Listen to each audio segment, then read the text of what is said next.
Na aula de hoje nós vamos estudar Santo Agostinho de Hipona e a solução cristã, as virtudes, a paz e os poderes, império e igreja, na obra Cidade de Deus.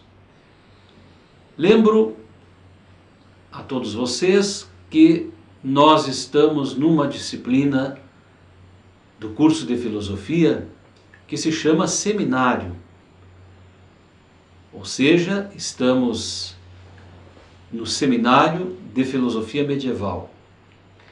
E uma disciplina, quando ela se dá como seminário, significa que é uma disciplina diferente, por exemplo, da história da filosofia medieval. Então, não esperem que aqui se vá oferecer todas aquelas informações biográficas, históricas, dos autores, das obras, como se fez na história da filosofia medieval. Mas procuramos desenvolver alguns temas, e estamos aí dentro do tema da ética e do tema da política, em algumas obras, em alguns autores desse período do medievo. Então, Santo Agostinho, sem dúvida nenhuma, é um autor do final da Antiguidade e do início da Idade Média, que nos legou uma imensa biblioteca. E nós temos a totalidade desta biblioteca, desta bibliografia que ele escreveu. Inclusive, ele, antes de morrer, nos últimos anos, teve a oportunidade de fazer as retratações, ou seja, escreveu alguns volumes revisando as suas obras, revisando aqueles debates, aquelas polêmicas, aquelas soluções que ele abordou nas suas obras. Então é um autor que nós temos realmente dados, documentos históricos, né, da própria pena, da própria mão de Santo Agostinho.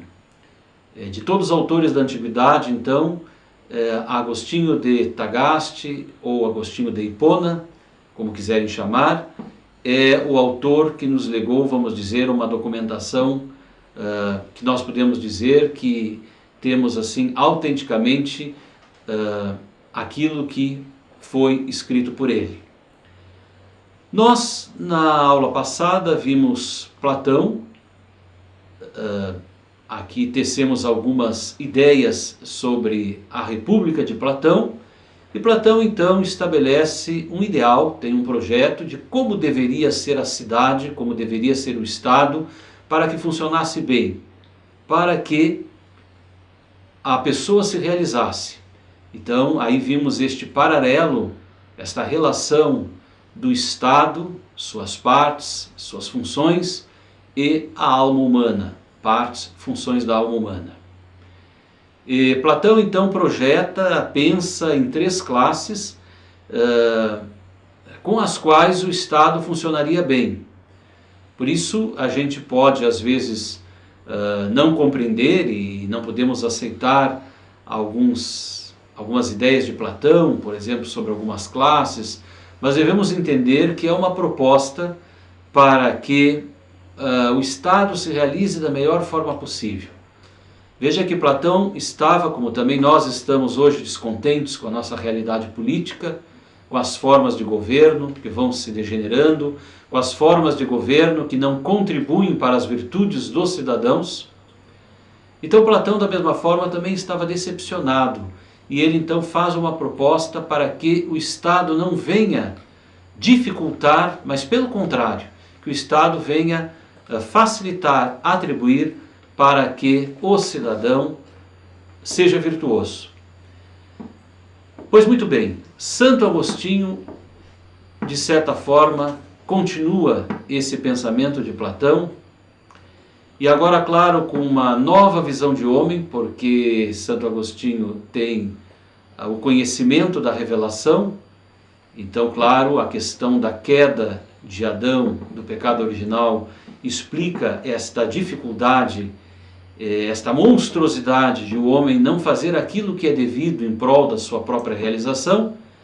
Então Santo Agostinho tem muito claro que o homem não depende só do Estado ou melhor dizendo, do reino, para ser feliz. Mas não há dúvida de que o Estado, um reino com bons costumes, um reino que favoreça a virtude e não a barbárie, isso há de contribuir para a realização do homem. Realização esta em Agostinho, que evidentemente não está só nesta vida temporal, mas ela acontece na medida em que o homem volta à sua origem e atinge o seu fim último, que é a felicidade máxima, a felicidade plena, a felicidade que não passa, a felicidade que não se reduz a alguns momentos ou a alguns anos, mas a felicidade eterna. E essa o homem só pode encontrar, claro, quando atinge a posse de Deus, quando vê a Deus, quando possui, portanto, a beatitude eterna. Vejam que é marcante uma frase de Agostinho nas Confissões, na sua obra As Confissões, quando ele diz: o nosso coração está inquieto, o nosso coração está inquieto e o nosso coração não descansará enquanto não repousar em Deus. Pois muito bem, nesse sentido então é que nós vamos ver a contribuição de Agostinho para a filosofia política, a solução que ele dá, que ele oferece, retomando os autores e o conhecimento anterior a ele, mas de certa forma oferecendo raízes, oferecendo sementes que vão se caracterizar numa restauração da ordem social, numa proposta muito interessante, que é o que depois nós vamos chamar de cristandade. Uma sociedade que funda uma civilização, uma sociedade que quer organizar-se em cima das virtudes e não em cima dos vícios. Veja que o homem nunca deixará de cometer vícios, crimes, pecados, mas o Estado não pode se fundar na barbárie.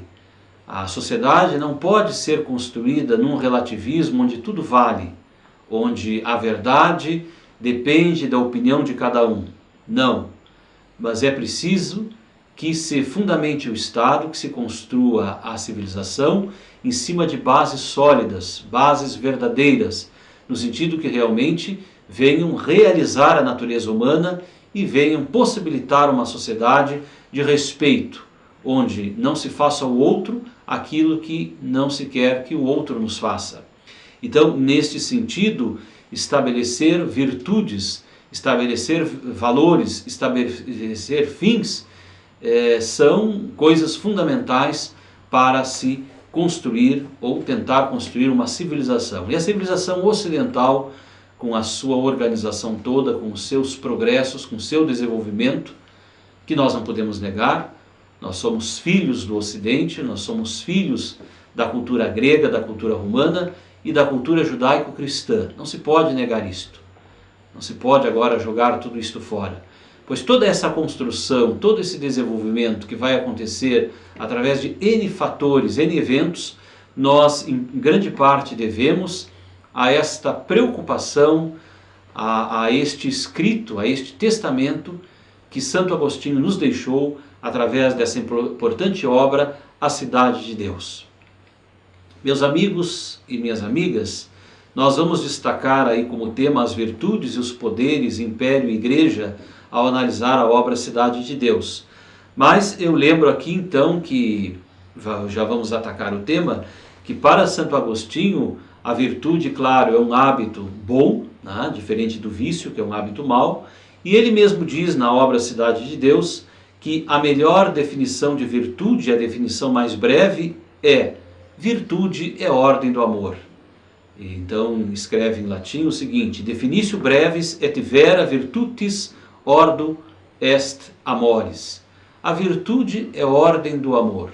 Quer dizer, a virtude deve nos levar a amar, amar as coisas, amar as pessoas, amar sobretudo a Deus.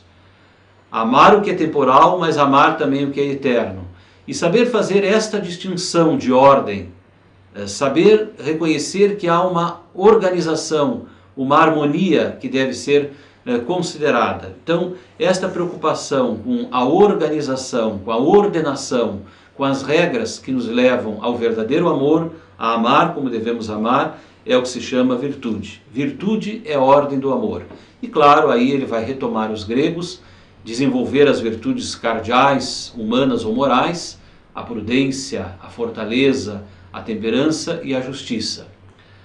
Depois, outro assunto importante também é o tema da paz. Agostinho vai dizer que a paz é concórdia, é unidade de coração. Nós vivemos numa multiplicidade, numa diversidade, ele reconhece isto, mas sem unidade, sem concórdia, unidade e concórdia interna, de pensamento, de vontade, nós não temos paz. A paz é tranquilitas ordinis. Tranquilitas ordinis. A paz é tranquilidade da ordem. Se não houver tranquilidade na ordem, se não houver uma organização das pequenas e grandes coisas, pensemos então numa família, pensemos na cidade, no estado, não se tem paz. Então, tendo feito estas breves definições sobre a virtude e sobre a paz, entraremos agora no tema da cidade de Deus, onde vai aparecer a relação entre império ou reino, portanto, poder temporal, Estado, sociedade civil, e a igreja, enquanto sinal, presença do reino de Deus. Pois é, então nós encontramos em Agostinho uma solução, podemos dizer a solução cristã ao problema da cidade, da polis, do Estado, do reino. Vejam, eu utilizo diversas nomenclaturas para expressar a mesma coisa que vai evoluindo ao longo da história, né? Uma coisa é a polis grega, depois o regnum, ou a civitas medieval, outra coisa depois é o Estado moderno. Então são palavras, são expressões que se referem à mesma coisa, mas ao mesmo tempo em situações diferentes, porque há caracterizações e há uma evolução do que se entende por polis, reino, ou civitas medieval e depois Estado, nação moderna. Então, Santo Agostinho retoma essa ideia da realeza de Cristo. Quer dizer, Jesus Cristo veio ao mundo como rei. Ele é rei eterno, ele é rei das coisas eternas, ele é rei da nossa felicidade, da nossa vida sobrenatural, mas também ele é rei de todas as coisas, portanto ele é rei temporal, ele é rei deste mundo. Vejam que se é dito meu reino não é deste mundo, no Evangelho temos esta frase, também é dito venha a nós o vosso reino, o reino de Deus já está entre vós. E são inúmeras as passagens do Antigo e do Novo Testamento que falam do reino de Deus, também neste mundo, e Cristo como rei. Então, Santo Agostinho vai dizer que é possível sim uma sociedade melhor. Aqui não temos a sociedade perfeita, o reino definitivo, mas é possível sim construirmos, podemos até usar a palavra lutarmos por uma sociedade melhor, com costumes que nos ajudem a viver melhor e nos preparem para a vida definitiva. Então, isso baseia-se no princípio de fé. Quer dizer, Santo Agostinho, naquele momento de crise do Império Romano, naquele momento em que os cristãos são atacados e acusados de um império estar em decadência, Santo Agostinho não se intimida e nem diz, olha, os tempos modernos, os tempos de hoje dificultam a vida do cristão, então parece que nada podemos construir, é bom adequarmos o cristianismo, a vida cristã, a vida da Igreja Católica, às necessidades deste mundo, desta vida. Não, ele tem a coragem, ele não tem medo de enfrentar a maioria e de reafirmar o princípio da fé. Faz isso com coragem, ele não tem medo do martírio e por isso então a sua retomada, a sua proposta. Bem, o contexto em que é escrita esta obra Cidade de Deus, De Civitate Dei, título em latim, é mais ou menos este. Nós temos aí o Império Romano, que teve o seu auge, né? E neste momento o Império está em decadência, à invasão dos bárbaros. O império entra em decadência justamente pelos maus costumes, pela degeneração, né? Veja, Platão fala que os vícios levam à degeneração das formas de governo, pois aqui nós temos uma situação semelhante. E Alarico, o rei dos godos, ataca Roma em 410, fazendo as maiores misérias, então todo tipo de violência de uma guerra que possamos imaginar vai acontecer, sobretudo na capital do Império Romano, a cidade de Roma. E isto marca muito a todos, né? Roma já considerada a cidade eterna, a fortaleza do Império sendo atacada, sendo destruída. Santo Agostinho sofre com tudo isso e se sente com a missão de dar uma resposta a isto, sobretudo porque o Império Romano, as autoridades do Império, muitos romanos, vão acusar os cristãos e o fato de o Império se converter ao cristianismo como o grande motivo da decadência de Roma. Os cristãos são acusados. Então a grande acusação é de que deixou-se de adorar, de venerar os deuses do politeísmo romano, os deuses do paganismo, para se adorar o Deus cristão. Então estaria aí o fracasso do Império, esta seria a causa. Agostinho não se cala diante disto e escreve sermões, escreve cartas onde repetia que eram os romanos os próprios culpados pela desgraça de Roma e não os cristãos, não a verdadeira religião de Cristo. Mas essas cartas de Agostinho, esses sermões, parece que não são suficientes. E o tribuno Marcelino então pede a Agostinho que escreva, né, um projeto maior, trate com argumentos este tema, e claro, isto se constitui um grande estímulo para que Santo Agostinho inicie esta obra composta por 22 livros, na verdade uma suma, uma enciclopédia, intitulada De Civitate Dei, onde então o sentido, o objetivo é defender o cristianismo, é dar uma resposta a essas acusações por parte das autoridades romanas, mas ao mesmo tempo tratar de temas importantes, desenvolver a doutrina cristã e temas importantes da doutrina cristã, tendo em vista uma orientação sobre como acontece a vida humana, como acontece a cidade humana e tendo em vista, sobretudo, o fim último e o destino que deve ser objeto e preocupação de todos aqueles que buscam, de fato, a felicidade. Então, esta obra, como eu já disse, desenvolvida em 22 livros, ela vai ser escrita ao longo de 14 anos. Santo Agostinho inicia lá por 412, 413 e vai praticamente até 2 anos antes de sua morte tratar desta obra. Interessante que numa carta Afirmo, Santo Agostinho faz um resumo, anuncia e dá os objetivos da obra Cidade de Deus.